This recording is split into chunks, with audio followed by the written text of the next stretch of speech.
Saya kira Presiden Jokowi beruntung punya Menteri Menko Polhukam seperti Pak Mahfud ini. Ada yang bikin rame Republik ini. Kenapa Pak Mahfud ngomong seperti ini setelah 3 tahun jadi Menko? Selama ini kemana aja Pak Mahfud? Kan ada apa dengan Pak Mahfud? Ini berangkat dari kesadaran apa Pak Mahfud lagi menari di atas panggung supaya ada yang melamar. Pak Mahfud ini luar biasa sebagai politisi tadi. Sebelum kita geber, dia geber kita dulu. Itu juga jagoan. Cuman Pak Atria Dahlan terprovokasi. Jadi waktu Pak Mahfud sok-sok serius tadi, ya saya sih ketawa-ketawa aja.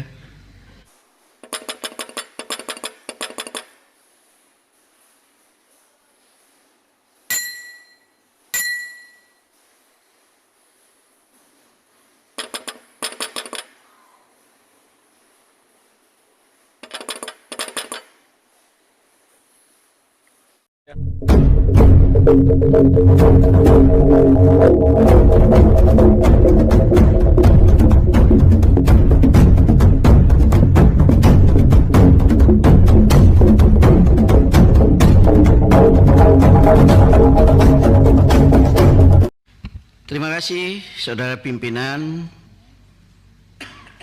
Saudara Ketua TPPU, beserta Kepala PPATK, Jampidum, dan Pak Kabariskim pergi ya. Bapak Ibu Saudara-saudara sekalian. Pertama, rapat kita ini ditunggu-tunggu oleh rakyat Indonesia. Karena triggernya Pak Mahfud. Bahkan saya lebih dari 10 WA dari saudara, dari teman, Bang, abang hadir nggak rapat nanti? Itu banyak televisi yang lipe katanya. Lipe, kalau mengikuti kata-kata Pak Bambang Pacul. Kalau bisa pakai jas katanya. Jadi saya ikutin ini, ikutin kemauan orang Pak.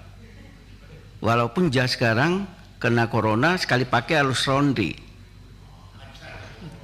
Mahal pakai jas ini. Harus laundry. Yang kedua, saya kira Presiden Jokowi beruntung punya Menteri Menko Polhukam seperti Pak Mahfud ini. Ada yang bikin rame Republik ini. Kalau tempo hari Presiden SBY ada Denny Indrayana yang suka ya ngomongnya dan tindakannya berbeda dari yang diharapin orang.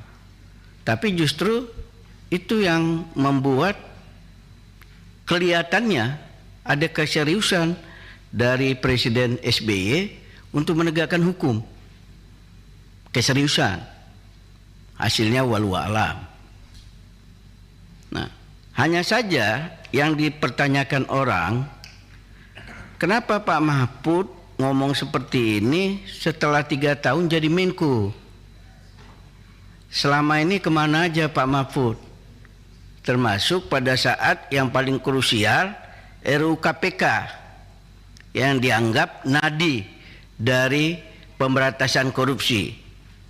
Hampir tidak terdengar juga suara Pak Mahfud.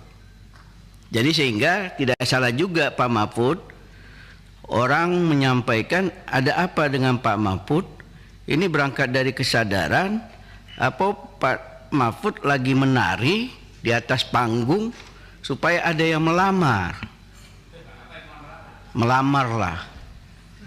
Tapi sah-sah aja Bapak Ibu kawan-kawan Komisi 3, karena di dalam darah Pak Mahfud ini paling tidak kalau menurut saya ada 3 Pak.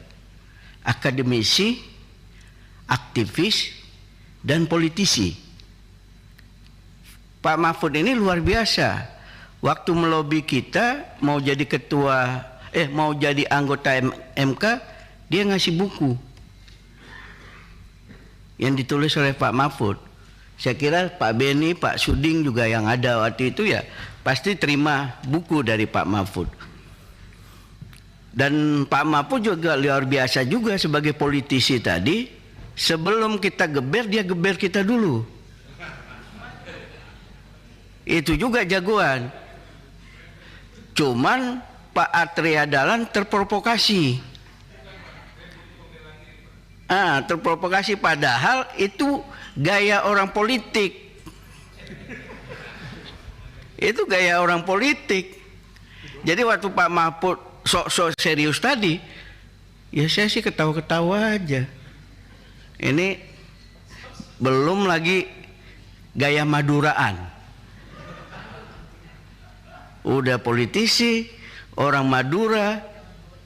Ya buktinya begitu ada 2-3 kali interupsi, Pak Mahfud kemudian sadar, waduh dulu saya juga begitu.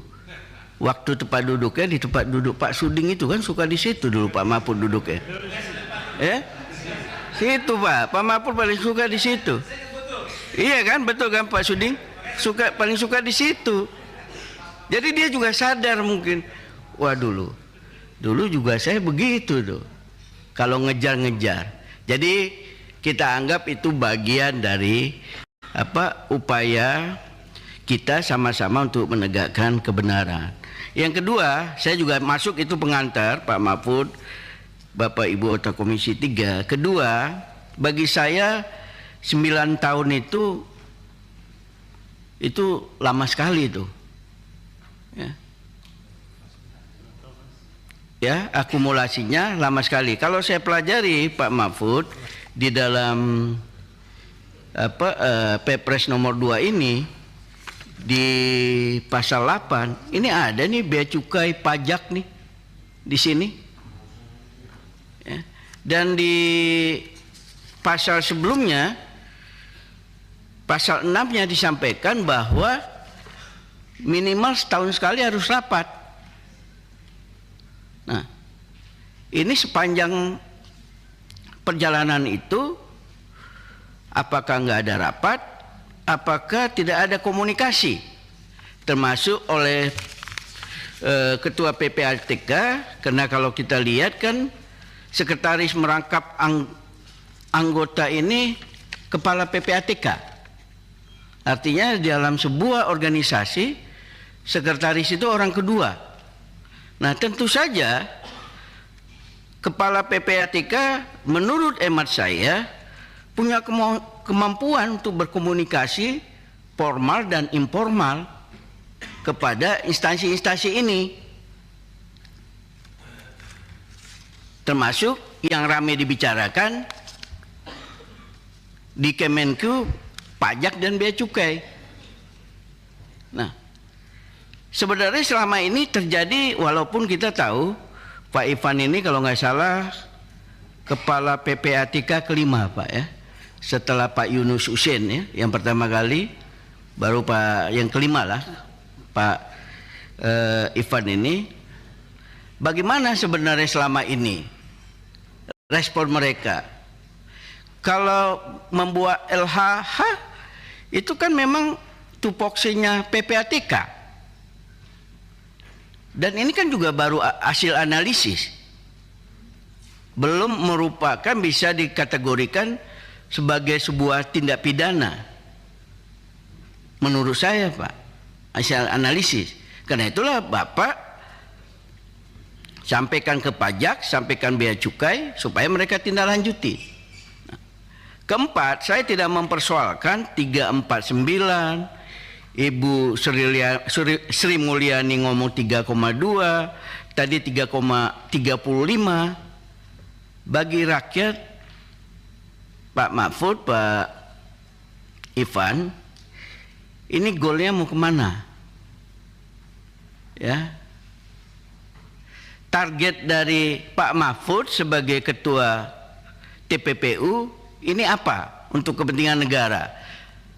Kita beberapa kali memang membaca bahwa Pak Mahfud menyampaikan kalau mandek dalam rapat-rapat saya tweet. Ya kan sebenarnya tweet Pak Mahfud soal Sambo dulu bagus. Ya, hanya saja yang kurang dari tweet Pak Mahfud ini menyampaikan nanti lihat di dalam persidangan ada kalimat-kalimat tidak senonoh. Saya tunggu-tunggu nggak ada Pak. Sidang Sambo dari awal sampai akhir.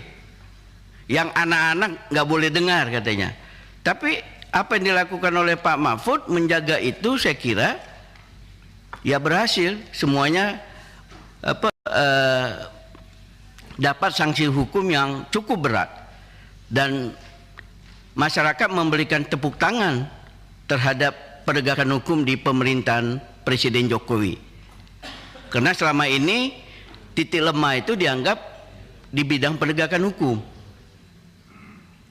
Nah, kemudian yang kelima, Pak Mahfud, dari hasil LHH ini, sudahkah ini juga disampaikan kepada penegak hukum? Bisa nggak disampaikan kepada kita dalam kesempatan rapat ini?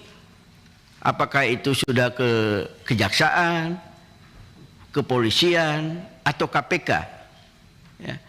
Begitu rame-rame kasus ulun ya tempo hari, dan masuk TV pelah Pak Pahala Nainggolan, Deputi Pencegahan, ada rumus pada saat itu masih ratusan miliar.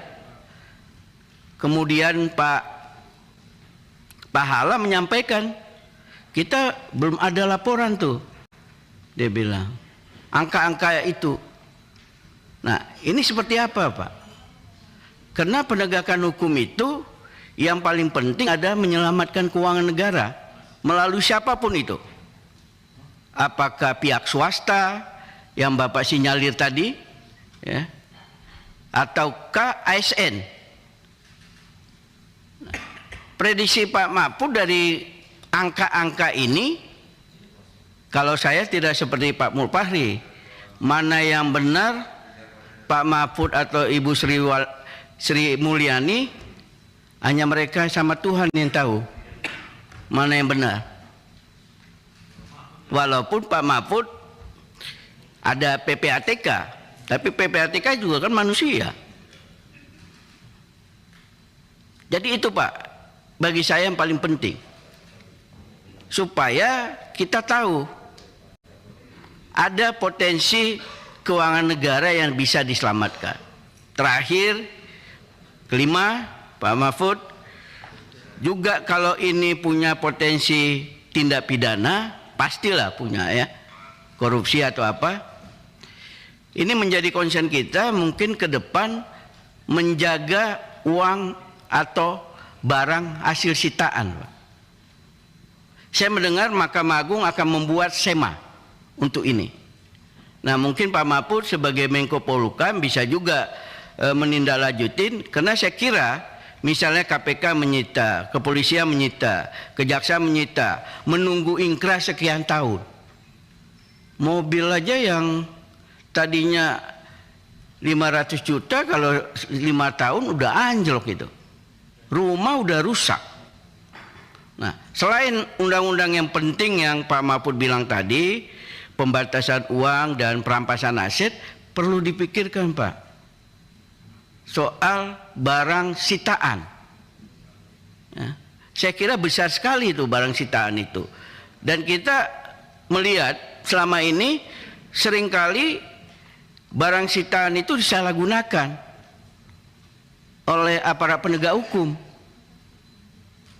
Saya nggak tahu juga apakah dari Menko Polhukam ada juga yang mengawal sampai dengan proses lelang yang dilakukan oleh Kementerian Keuangan. Nah, ke depan kita juga harus melihat ke sana, karena sisi ini yang selama ini menurut saya kurang kita perhatikan. Ya. Bagaimana menyelamatkan uang barang hasil kejahatan supaya harganya tidak merosot. Kalau menunggu ingkrah ya bisa 5 tahun baru ingkrah. Itulah kira-kira yang bisa saya sampaikan. Sekali lagi kita tetap semangat, puasanya tuntas, Pak Mahfud juga tetap semangat. Kami yakin karir Pak Mahfud ini masih moncer lah ke depannya. Wabillahi taufiq wa hidayah. Wassalamualaikum warahmatullahi wabarakatuh. Pak Johan Terima Budi. kasih Ketua.